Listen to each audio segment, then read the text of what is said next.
হেমন্তের বিষণ্ণ সন্ধ্যা। খানিক আগেই ভুবনডাঙ্গা স্টেশন ছেড়ে সাইরেন বাজিয়ে চলে গেছে সন্ধ্যার ট্রেন।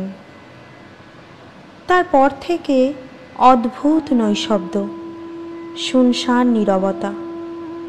একটা হলুদ পাতা হঠাৎ উড়ে এসে পায়ের কাছে পড়তেই পারু ম্লান চোখে তাকায়। কি রুক্ষ প্রাণহীন চারপাশ, যেন ক্রমশই নেমে আসছে মৃত্যু। গাঢ় অন্ধকার, মুখ ভার থমথমে আকাশও মিশে গেছে দূরে কোথাও।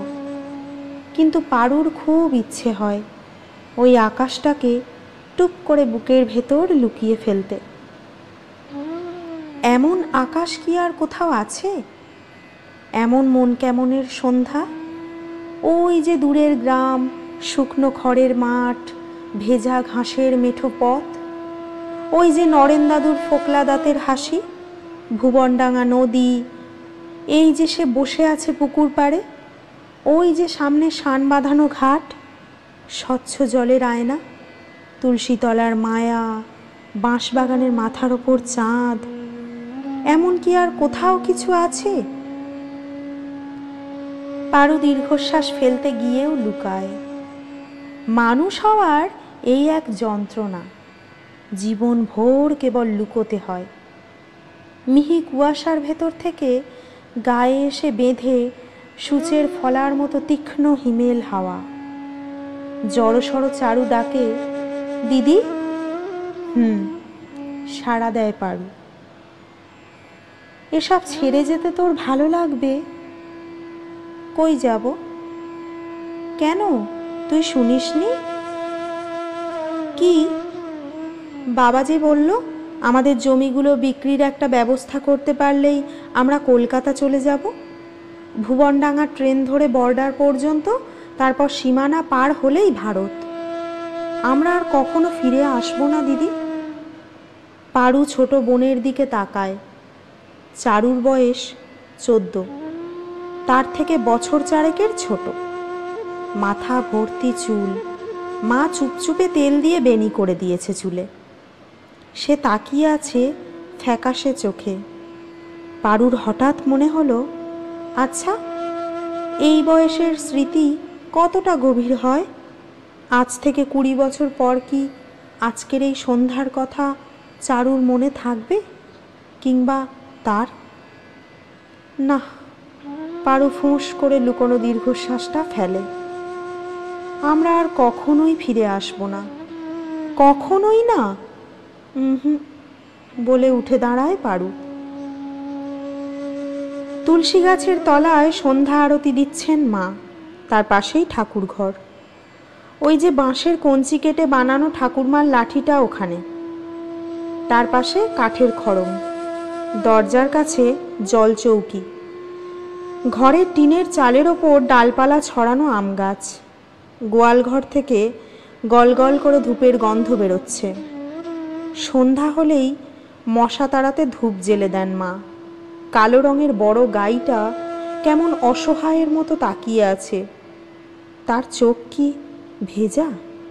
পারু জানে না, তবে সে দুপা এগিয়ে গাইটার গা ঘেঁষে দাঁড়ায়, হাত বোলাতে থাকে পিঠে। বাবা খদ্দের খুঁজছেন, ভালো দাম পেলেই বেচে দেবেন। তারপর কোথায় চলে যাবে কালু? আর কখনো দেখা হবে না তাদের। পারুর আচমকা কি যে হয়। সে 2 হাতে গাইটাকে জড়িয়ে ধরে, গাল ঘষতে থাকে পিঠে। এত কান্না পাচ্ছে কেন তার? কে জানে। এই সব কিছু ছেড়ে সে কোথায় যাবে, কিভাবে যাবে? বাড়ি ফিরতে ফিরতে রাত হলো মহিতোষের। তার পায়ের আওয়াজ পেতেই ছায়ারানী হাঁক দিলেন, কে ওখানে? মোহিনী? হ্যাঁ মা। রাইত কয় ঘড়ি হইছে?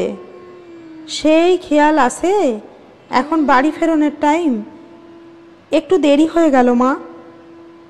দিনকাল ভালো না, এত রাইত করে ফিরিস না। মহিতোষ জানেন দিনকাল ভালো না, তবে ভালো হলেও লাভ নেই। মায়ের এই দুশ্চিন্তা কখনোই যাবে না। সন্ধ্যার পরে বাড়ি ফেরা ছায়ারানীর পছন্দ না। এটা সে সেই এতটুকু বয়স থেকে দেখে আসছে। উঠানের পাশে কলতলা। মহিতোষ সেখানে গিয়ে দাঁড়ালেন। অঞ্জলি কেরোসিনের কুপি আর গামছা নিয়ে এলেন।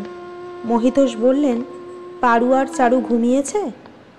তা জানি না, তবে শুয়েছে। না ঘুমালে শোবে কেন? কে জানে। অঞ্জলির কণ্ঠে বিরক্তি। সারাক্ষণ দুজনে কি ঘুটুর ঘুটুর করে কে জানে। মহিতোষ হাসেন। দুই বোনে খাতির থাকা ভালো বলে হাতে মুখে জল ছেটান তিনি। গড় গড় করে কয়েকবার মুখ কুলকুচি করেন। তারপর মাথায় মুখে শেষবারের মতো জলের ছিটা দিয়ে অঞ্জলির হাত থেকে গামছা নেন। অঞ্জলি বলেন, জমি বেচার কোনো বন্দোবস্ত হলো? মহিতোষ সঙ্গে সঙ্গেই জবাব দিলেন না। সময় নিয়ে হাত মুখ মুছলেন। তারপর বললেন, লোকে যা মাগনা পাওয়ার আশা করে তা কি আর টাকা দিয়ে কিনতে চায়? মাগনা পাওয়া যাবে কেন? এই প্রশ্নের জবাব দেন না মহিতোষ। অন্ধকারে আকাশের দিকে তাকান তিনি।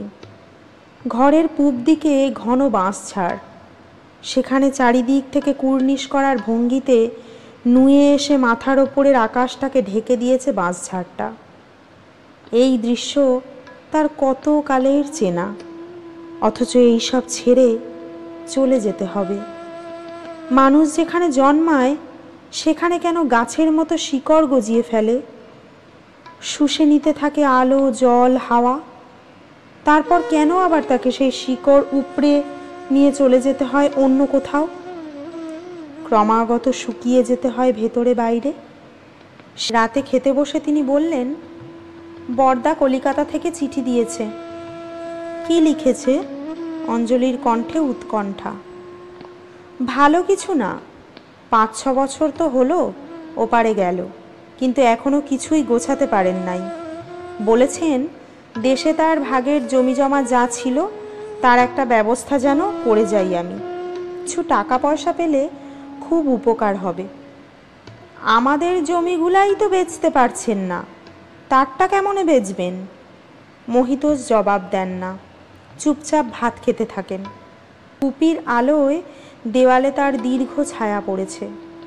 খানিক ঝুঁকে ভাতের গ্রাস মুখে তোলার সঙ্গে সঙ্গে ছায়াটাও ঝুঁকছে। ওই ছায়ার দিকে তাকিয়ে অঞ্জলির কেমন অস্বস্তি হতে থাকে। খুব অসহায় লাগছে মানুষটাকে, যেন জীবনের ভার বইতে বইতে ক্লান্ত। বছর 5-6 আগে যখন মুক্তিযুদ্ধ শুরু হলো তখন কত কত মানুষ দেশ ছেড়ে চলে গিয়েছিলেন, কিন্তু মহিতোষ যাননি। বাপের দেশের মাটি ছেড়ে কোথায় যাবেন তিনি? এই গ্রাম, এই ঘরবাড়ি, ফসলের মাঠ, মাটি ও মানুষ সবই তার হাতের তালুর মতো চেনা, মায়ের মতো মায়াময়। এসব ছেড়ে কেন যাবেন? কিন্তু সময় বদলায়, বদলায় চারপাশের মানুষও। যাকে দিনের আলোর মতো স্পষ্ট, জলের মতো স্বচ্ছ সহজ ভেবে দিনের পর দিন নির্ভরতার পথ চলেছেন, সেই মানুষটাও আচমকা কেমন অন্যরকম হয়ে উঠতে লাগলো। সবাই যে এমন তা নয়, বরং বেশিরভাগই সহজ সরল, আত্মীয় সম প্রতিবেশী, কিন্তু তারা বড় নিরীহ, নির্ঝঞ্ঝাট। ফলে নরম ঘাসের মতো তাদের পায়ের তলায় পিষে ভয়াল আদল দিয়ে বেড়ে উঠেছে কিছু দানবীয় মানুষ। তাদের ছায়া ক্রমশই বিস্তৃত হচ্ছে। এই পরিবর্তনটা অনেক দিন ধরেই টের পাচ্ছিলেন মহিতোষ। তারপরও মন সায় দিচ্ছিল না তার। বলতে গেলে মাটি কামড়েই পড়েছিলেন। এ তার বাপদাদার ভিটে, এখানেই তার নাড়ি পোতা। এ ছেড়ে কোথায় যাবেন তিনি? কিন্তু গত বছরের বন্যা আর নদী ভাঙনে স্কুলটাও বিলীন হয়ে গেল নদীতে। তার ওপর যুদ্ধ বিধ্বস্ত দেশে শুরু হলো নানা রাজনৈতিক সংকটও। সেসব সংকটে হঠাৎই কেমন গুমোট হয়ে গেল চারপাশ। কালবৈশাখী ঝড়ের আগে যেমন হয়। মহিতোষের বড় ভাই পরিতোষ খানিক ভীতু প্রকৃতির। যুদ্ধ শুরুর সঙ্গে সঙ্গেই তিনি সীমানা পেরিয়ে ওপারে চলে গিয়েছেন। এত কিছু আর ভাবেননি তখন, কিন্তু সীমান্তের ওপারে যে নিরাপদ জীবনের ভাবনায় তখন আচ্ছন্ন ছিলেন, সেই ঘোরও কাটতে লাগলো ধীরে ধীরে। বুঝতে পারলেন একবার যে গৃহত্যাগ করে তার আর কোথাও কোনো ঘর হয় না। পথের ধারে সরাইখানায় হয়তো বছরের পর বছর থাকা যায়, কিন্তু সেখানে কখনো ঘরের মায়া থাকে না। এ যেন মায়ের কোল ছেড়ে পাথুরে পৃথিবীতে নামার মতোই। বুকের ভেতর খানিক স্পর্শের জন্য, মায়ার জন্য, চেনা ঘ্রাণের জন্য ছটফট করতে থাকে। আশ্রয় ও ভালোবাসাও থাকে, কিন্তু মা ছাড়া আর কোথায় মেলে মায়ের স্নেহ? মহিতোষ ভাত খেয়ে উঠতে উঠতে বললেন, পারু আর চারুর দিকে খেয়াল রেখো, বেলা অবেলায় এদিক সেদিক না যাওয়াই ভালো। অঞ্জলি কথা বলেন না, তবে মহিতোষের দুশ্চিন্তা তিনি বুঝতে পারেন। রাতে ঘুমাতে গিয়ে মহিতোষ বললেন, মনে হয় না জমিজমা ঠিকঠাক মতো বেচতে পারবো, আর পারলেও দাম পাবো 10 ভাগের 1 ভাগ। সবাই ভাবছে আজ হোক কাল হোক দেশ তো ছাড়বই, তখন উড়ে এসে জুড়ে বসবে। শুধু শুধু টাকা পয়সা দিয়ে কিনে লাভ কি? টিনের চালে টুপটাপ শিশিরের শব্দ হয়। একটা পাতা, ছোট ডাল, একটা নিশাচর পাখির ডানা ঝাপটানোর শব্দ রাতের এই নীরবতার বুকে সুই সুতোর মতো দুঃখ গেঁথে দিতে থাকে। কাক ভোরে ঘুম ভাঙে পারুর। সে ফিসফিস করে চারুকে ডাকে, এই ওঠ ওঠ।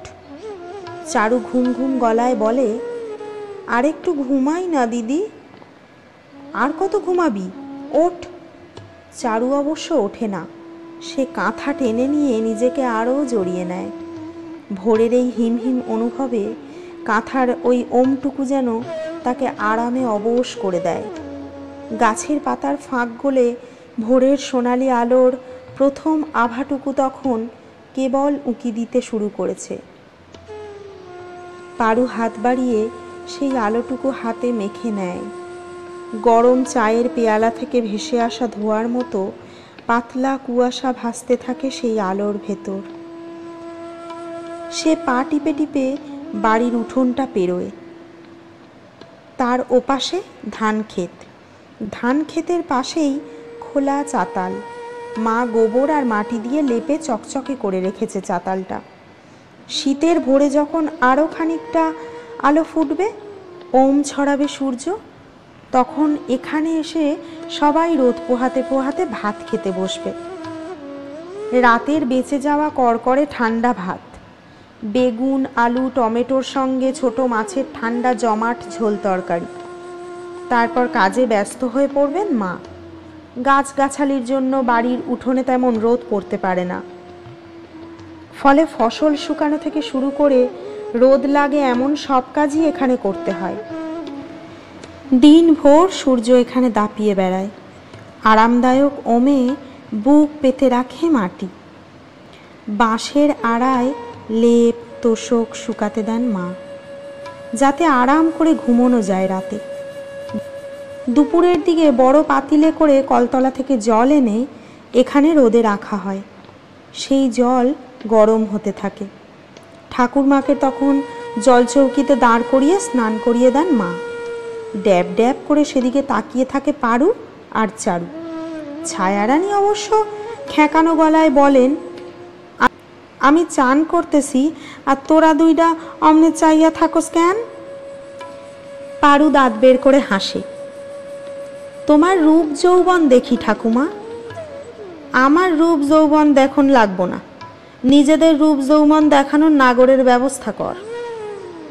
তুমি কি ছোট থেকেই এমন জোয়ান ছিলা? পারু চোখ টিপে বলে, না হলে ঠাকুরদা কেন অত অল্প বয়সে তোমাকে দেখে পাগল হলো?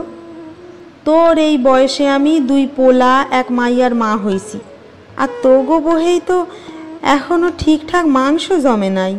পোলাপান হইলে খাওয়াবি কি? ছায়ারানীর মুখ বড় নির্লজ্জ, ঠোঁট কাটা।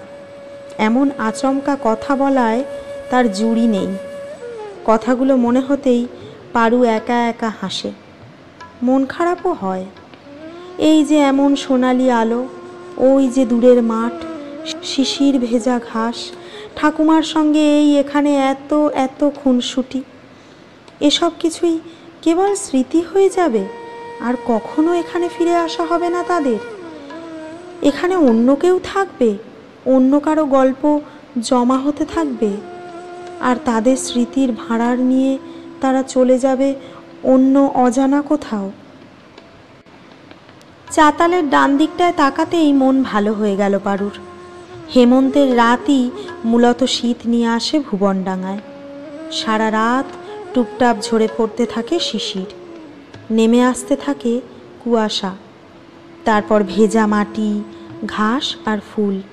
চাতালের ওই দিকটা শিউলি ফুলে ফুলে ছেয়ে গেছে। পারু ছুটে গিয়ে হাঁটু ভাঁজ করে বসে পড়ে। মুক্তোর মতো শিশির জমে আছে শুভ্র ফুলের পাপড়িতে। সে আঙুলের ডগায় ছুঁয়ে দেয়। অদ্ভুত এক শিহরণে গা শিরশির করে ওঠে। ওড়না মেলে ফুল কুড়োতে থাকে সে, আর গুনগুন করে গাইতে থাকে, তুমি এমন করে কুড়িয়ে নিও আমায়, এমন ঝরা ফুলের মতো, আমি তোমার ছোঁয়ায় বাঁচব নতুন করে, ভুলবো ভুলের ক্ষত। সাইকেলের টুংটাং শব্দটা ঠিক সেই মুহূর্তেই কানে এলো পারুর। মাটির উঁচু রাস্তা থেকে ক্ষেতের আইল ঘেঁষা সরু মেঠো পথ ধরে নেমে আসছে ফরিদ। তার পরনে লুঙ্গি, গায়ে হাফ হাতা শার্ট, শার্টের ওপর আড়াআড়ি চাদর জড়ানো। তবে সাইকেল চালাতে গিয়ে চাদরটা সরে গিয়ে বুকের খানিকটা উন্মুক্ত হয়ে আছে। ভোরের হিমেল হাওয়ায় চোখ মুখ আড়ষ্ট। এত ভোরে এখানে এভাবে ফরিদকে দেখে ভড়কে গেল পারু। সে চকিতে উঠে দাঁড়ালো, তারপর ত্রস্ত পায়ে হাঁটতে লাগলো বাড়ির দিকে। ফরিদ ডাকলো, পারু। পারু খানিক থমকালো, তবে থামলো না। ফরিদ আবার ডাকলো, পারু শোনো, এই পারু। পারু এবারও থামলো না, হাঁটতেই থাকলো। তবে ফরিদ হাওয়ার মতো উড়ে এসে তার পথ রোধ করে দাঁড়ালো। তারপর শক্ত গলায় বলল, ডাকছি শুনছো না? পারু প্রায় ফিসফিস করে বলল, পথ ছাড়েন, কেউ দেখে ফেললে খুব খারাপ হয়ে যাবে। হোক, আমার তাতে কিছু আসে যায় না। আমার আসে যায়, বাবা দেখলে খুন করে ফেলবে আমাকে। কিন্তু কি করব আমি? তুমি কিছুই বলছো না তো। বলেছি তো আমি জানাবো, রোজ বলছো জানাবো, কিন্তু এখনো তো কিছুই জানাচ্ছ না।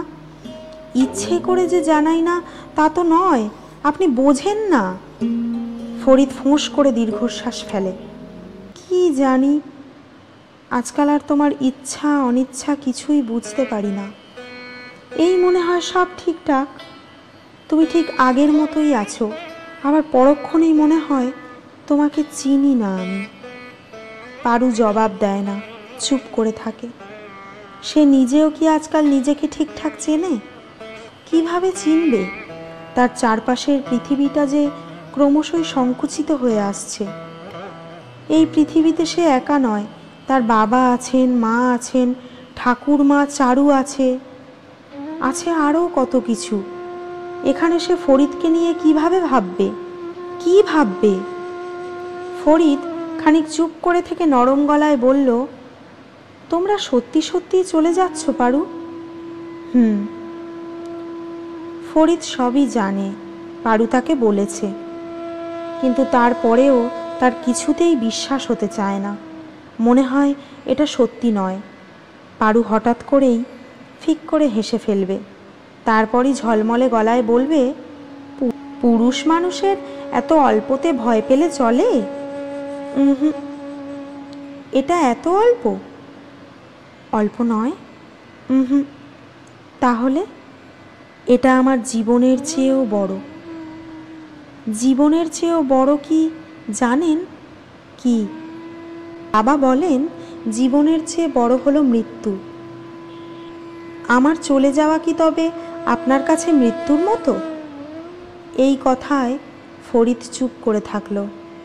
আসলেই তো পারু ছাড়া তার জীবনের আর অর্থ কি? সেই জীবন তো মৃত্যুরই মতো। ফরিদ দীর্ঘ নীরবতার পর আবারও ডাকল, পারু।